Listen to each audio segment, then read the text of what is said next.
दोस्तों, चंडीगढ़ के मैदान पर आईपीएल 2025 का एलिमिनेटर मुकाबला खेला गया। इस एलिमिनेटर मुकाबले में आईपीएल की दो खतरनाक टीमें गुजरात टाइटंस और मुंबई इंडियंस आमने सामने थी। करोड़ों क्रिकेट प्रेमियों को इस मैच का बेसब्री से इंतजार था। पूरा स्टेडियम दर्शकों से खचाखच भरा हुआ था। दोस्तों, हर किसी की निगाहें मुंबई की टीम पर थी कि आखिर क्या मुंबई इंडियंस गुजरात को हराकर क्वालिफायर में पहुंच पाएगी या फिर नहीं। इस मुकाबले में सिक्का उछाला गया तो टॉस जीतकर मुंबई इंडियंस के कप्तान हार्दिक पांड्या ने बल्लेबाजी करने का फैसला किया। वहीं गुजरात की टीम को इस मैच में गेंदबाजी करने का मौका मिला। मुंबई की तरफ से बल्लेबाजी की शुरुआत करने के लिए रोहित शर्मा के साथ जॉनी बेयरस्टो की खतरनाक जोड़ी मैदान पर उतरी। दोनों खिलाड़ियों के कंधों पर अपनी टीम को तेज शुरुआत दिलाने की जिम्मेदारी थी। वहीं गुजरात टाइटंस की तरफ से पहले ओवर में गेंदबाजी करने के लिए आए रफ्तार के सौदागर मोहम्मद सिराज की पहली गेंद पर रोहित शर्मा ने दौड़कर 1 रन पूरा कर लिया और सिंगल के साथ अपनी टीम का खाता खोला। फिर दूसरी गेंद पर जॉनी बेयरस्टो नेताजी के साथ दौड़कर 2 रन पूरा कर लिया। इसके बाद भी दोनों बल्लेबाजों को सिंगल और डबल के साथ ही काम चलाना पड़ा। पहले ओवर में मुंबई इंडियंस का स्कोर 6 रन बन पाया। गुजरात टाइटंस की तरफ से दूसरा ओवर लेकर आए प्रसिद्ध कृष्णा का स्वागत जॉनी बेयरस्टो। मैं पहले ही गेंद पर चौका झड़कर किया। फिर दूसरी गेंद जॉनी बेयरस्टो के बल्ले से टच भी नहीं हो पाया, लेकिन गुजरात टाइटंस के मिस फील्ड की वजह से जॉनी बेयरस्टो ने चीते की रफ्तार से दौड़कर 2 रन चुरा लिए। अगली गेंद को उन्होंने लेग साइड की दिशा में धकेल दिया। गेंद तेजी से बाउंड्री की तरफ जा रही थी, लेकिन मोहम्मद सिराज ने गेंद को बाउंड्री पार करने से रोक दिया और अपनी टीम के लिए 2 महत्वपूर्ण रन बचा लिए। चौथी गेंद पर उन्होंने एकल लेकर स्ट्राइक रोहित शर्मा को दे दिया। दूसरे ओवर की अंतिम 2 गेंदों में दोनों बल्लेबाजों को सिंगल और डबल ही मिल सका। प्रसिद्ध कृष्णा ने दूसरे ओवर में 12 रन खर्च कर दिए। 2 ओवर की समाप्ति के बाद मुंबई इंडियंस का स्कोर 12 रनों तक पहुंच गया था। दोनों बल्लेबाज पूरी तरीके से मैदान पर सेट हो चुके थे और तेजी से रन बटोरते हुए अपनी टीम के स्कोर को आगे बढ़ा रहे थे। वहीं दूसरी तरफ गुजरात की टीम को विकेट की तलाश थी। तीसरे ओवर में गुजरात के कप्तान शुभमन गिल ने मोहम्मद सिराज के ऊपर भरोसा जताया और गेंदबाजी करने के लिए गेंद को उनके हाथों में थमा दिया, लेकिन रोहित शर्मा ने उनके जमकर कुटाई कर दी। तीसरे ओवर की पहली गेंद पर रोहित ने लॉन्ग ऑफ की दिशा में खतरनाक चौका लगाकर अपनी टीम के स्कोर को रॉकेट की रफ्तार से आगे बढ़ाया। फिर दूसरी गेंद को भी उन्होंने चौके में तब्दील कर दिया, लेकिन इसके बाद मोहम्मद सिराज ने जबरदस्त वापसी करते हुए तीसरे ओवर की आखिरी 4 गेंदों में सिर्फ 2 रन ही खर्च किया।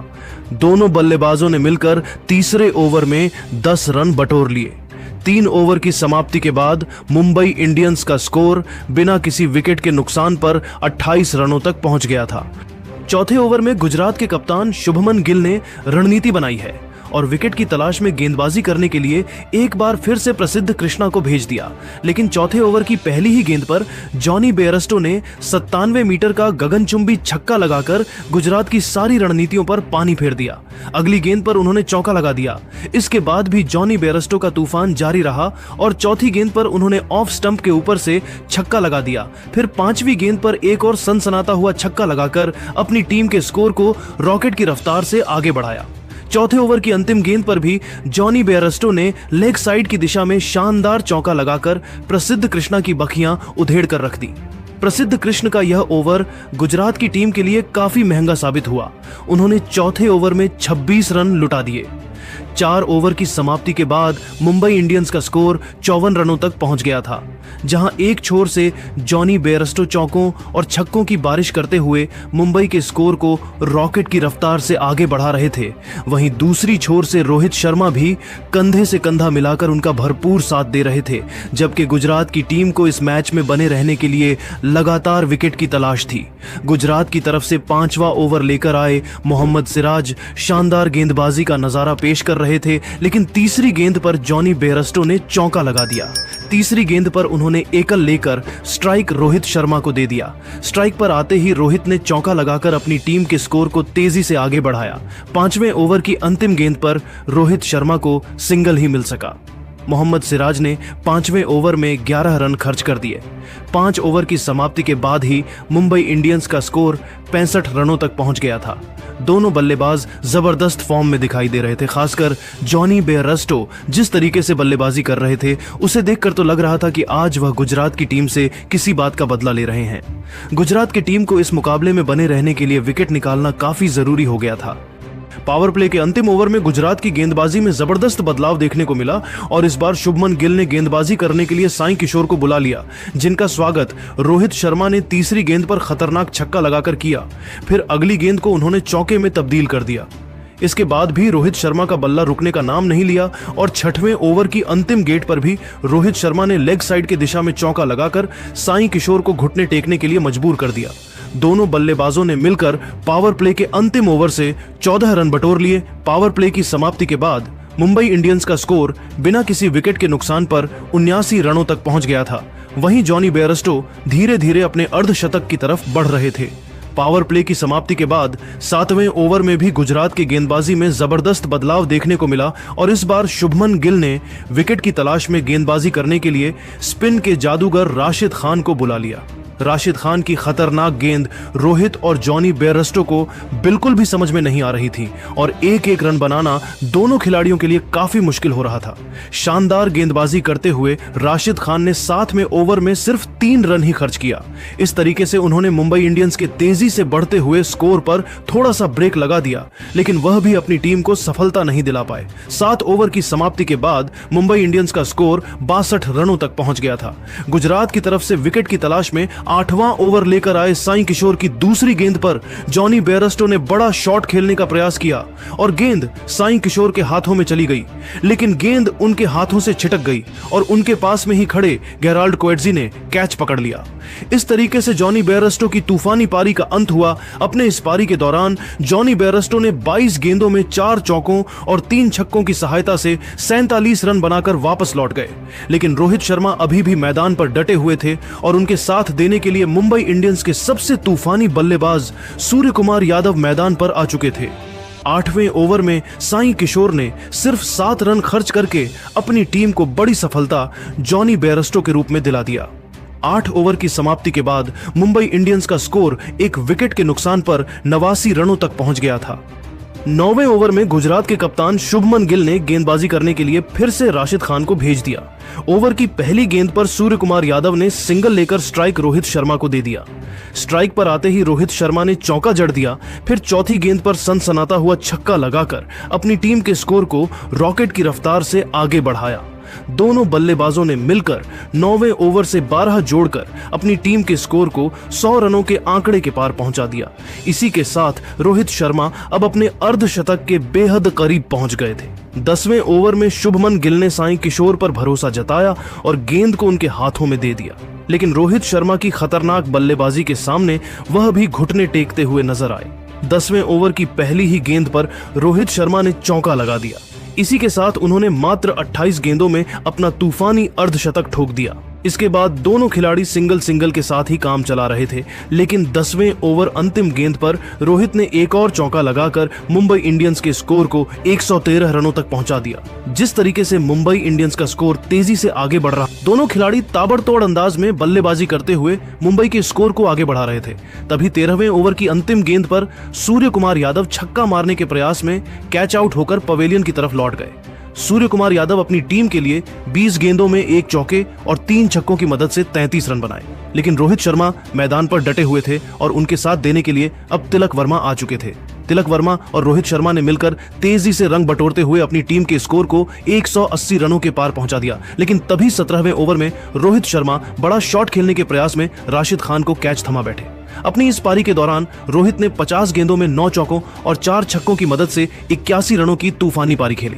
धीरे धीरे मुकाबला आगे बढ़ता गया और अंत में हार्दिक पांड्या ने तूफान मचाते हुए मात्र 9 गेंदों में 22 रनों की तूफानी पारी खेलकर मुंबई इंडियंस के स्कोर को 228 रनों तक पहुंचा दिया। इस तरीके से गुजरात टाइटंस को 229 रनों का पहाड़ जैसा लक्ष्य मिल गया। इस लक्ष्य को हासिल करने के लिए उत्तरी गुजरात की तरफ से हर बार की तरह 2 विस्फोटक बल्लेबाज साई सुदर्शन और शुभमन गिल की जोड़ी ओपनिंग करने के लिए उतरी।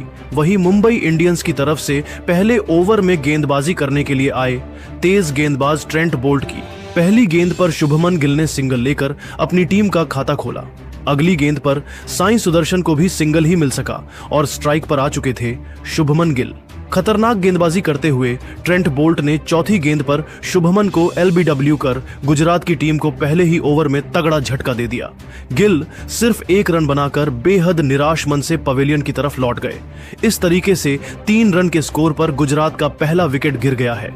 अब साई सुदर्शन का साथ देने के लिए कुशल मेंडिस मैदान पर उतरे। दोनों खिलाड़ियों के कंधों पर अपनी टीम की पूरी जिम्मेदारी आ चुकी थी। शानदार गेंदबाजी करते हुए बोल्ट ने अपनी टीम को बड़ी सफलता शुभमन गिल के रूप में दिलाया। पहले ओवर में गुजरात का स्कोर 1 विकेट के नुकसान पर सिर्फ 5 रन ही बन पाया। मुंबई इंडियंस के कप्तान हार्दिक पांड्या ने दूसरे ओवर में रफ्तार के सौदागर जसप्रीत बुमराह को गेंदबाजी करने के लिए भेज दिया। बुमराह की गेंद साई सुदर्शन और कुशल मेंडिस को बिल्कुल भी समझ में नहीं आ रही थी और दोनों बल्लेबाज संभल कर बल्लेबाजी करते हुए अपना विकेट बचा रहे थे। दूसरे ओवर में दोनों बल्लेबाज मिलकर मात्र 4 रन ही जोड़ सके। इस तरीके से 2 ओवर की समाप्ति के बाद गुजरात का स्कोर बड़े ही मुश्किल से 9 रन ही बन सका। गुजरात टाइटंस की टीम को इस मुकाबले में बने रहने के लिए तेजी से रन बटोरने की जरूरत थी। तीसरे ओवर में हार्दिक पांड्या ने ट्रेंट बोल्ट पर फिर से भरोसा जताया और विकेट की तलाश में गेंदबाजी करने के लिए उनको भेज दिया, लेकिन इस बार साई सुदर्शन और कुशल मेंडिस ने उनकी जमकर धुनाई कर दी। ओवर की दूसरी गेंद पर सुदर्शन ने ऑफ स्टंप के ऊपर से गगनचुंबी छक्का लगाया। फिर तीसरी गेंद पर दौड़कर 2 रन पूरा कर लिया और स्ट्राइक अपने पास ही रखा। चौथी गेंद पर सुदर्शन को सिंगल ही मिल सका और स्ट्राइक पर आ चुके थे कुशल मेंडिस। स्ट्राइक पर आते ही मेंडिस ने 5वीं गेंद पर सनसनाता हुआ छक्का लगाकर अपनी टीम के स्कोर को रॉकेट की रफ्तार से आगे बढ़ाया। फिर तीसरे ओवर की अंतिम गेंद पर एक और छक्का लगाकर बोल्ट की जमकर धुनाई कर दी।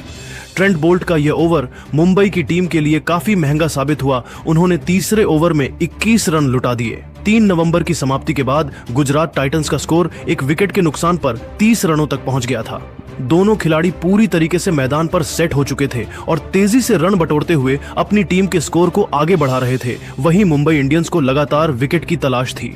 तीसरे ओवर में मुंबई की गेंदबाजी में बदलाव देखने को मिला और इस बार हार्दिक पांड्या ने गेंदबाजी करने के लिए रिचर्ड ग्लीसन को भेज दिया, जिनका स्वागत साई सुदर्शन ने दूसरी गेंद पर चौका लगाकर किया। तीसरी और चौथी गेंद पर दोनों बल्लेबाजों को सिंगल ही मिल सका, लेकिन ओवर की अंतिम गेंद पर सुदर्शन ने खतरनाक चौका जड़कर अपनी टीम के स्कोर को 41 रनों तक पहुंचा दिया। इसी के साथ साई सुदर्शन के आईपीएल 2025 के सीजन में 700 रन भी पूरे हो गए। 5वें ओवर में मुंबई की तरफ से गेंदबाजी करने के लिए खुद कप्तान हार्दिक पांड्या आ गए, लेकिन कुशल मेंडिस और साई सुदर्शन ने उनके बखिया उधेड़ कर रख दिया। 5वें ओवर की तीसरी गेंद पर साई सुदर्शन ने लेग साइड की दिशा में चौका लगाकर पांड्या का स्वागत किया। फिर अगली गेंद को भी उन्होंने चौके में तब्दील कर गुजरात के स्कोर को रॉकेट की रफ्तार से आगे बढ़ाया। 5वीं गेंद पर सिंगल लेकर सुदर्शन ने स्ट्राइक मेंडिस को दे दिया। स्ट्राइक पर आते ही मेंडिस ने लॉन्ग ऑफ की दिशा में चौका लगाकर हार्दिक पांड्या को घुटने टेकने के लिए मजबूर कर दिया।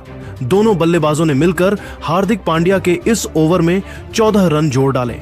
5 ओवर की समाप्ति के बाद गुजरात टाइटंस का स्कोर 55 रनों तक पहुंच गया था। गुजरात की टीम इस मुकाबले में धीरे धीरे वापसी करती हुई दिखाई दे रही थी, जबकि दूसरी तरफ मुंबई की टीम को लगातार विकेट की तलाश थी। मुंबई की तरफ से पावर प्ले का अंतिम ओवर लेकर आए जसप्रीत बुमराह की पहली गेंद पर साई सुदर्शन ने चौका लगा दिया। 6वें ओवर की चौथी गेंद को उन्होंने ऑफ साइड की दिशा में धकेल दिया। गेंद तेजी से बाउंड्री की तरफ बढ़ रही थी, जहां पर तिलक वर्मा मौजूद थे। तिलक ने गेंद को रोकने की पूरी कोशिश की, लेकिन बाउंड्री को पार करते हुए वह 4 रनों के लिए चली गई। 5वीं गेंद पर सुदर्शन ने दौड़कर 2 रन बटोर ली। फिर 6वें ओवर की अंतिम गेंद पर उनको सिंगल ही मिल सका। जसप्रीत बुमराह ने पावर प्ले के अंतिम ओवर में 11 रन खर्च कर दी। पावर प्ले की समाप्ति के बाद गुजरात का स्कोर 66 रनों तक पहुंच गया था। दोनों खिलाड़ी मजबूती के साथ मैदान पर अपना पैर जमा चुके थे और उनके बीच एक बड़ी साझेदारी पनपती हुई दिखाई दे रही थी। 7वें ओवर में हार्दिक पांड्या ने गेंदबाजी में बड़ा बदलाव करते हुए बॉलिंग अटैक पर मिचेल सेंटनर को लगाया। 7वें ओवर की दूसरी गेंद पर कुशल मेंडिस हिट विकेट होकर अपना विकेट गंवा बैठे। इस तरीके से गुजरात की टीम को दूसरा झटका लग गया। कुशल मेंडिस अपनी टीम के लिए 20 रन बनाकर वापस लौट गए, लेकिन साई सुदर्शन अभी भी मैदान पर डटे हुए थे और उनका साथ देने के लिए वॉशिंगटन सुंदर मैदान पर उतरे। हर किसी को दोनों बल्लेबाजों से बड़ी पार्टनरशिप की उम्मीद थी। कुशल मेंडिस का विकेट गिरने के बाद भी साई सुदर्शन के ऊपर कोई भी फर्क नहीं पड़ा और मिचेल सेंटनर के इसी ओवर में लगातार 2 चौके लगाकर अपनी टीम के स्कोर को तेजी से आगे बढ़ाया। सेंटनर ने 10 रन जरूर खर्च किए, लेकिन कुशल मेंडिस का विकेट चटकाकर मुंबई को सफलता भी दिलाया। 7 ओवर की समाप्ति के बाद गुजरात का स्कोर 2 विकेट के नुकसान पर 76 रनों तक पहुंच गया था।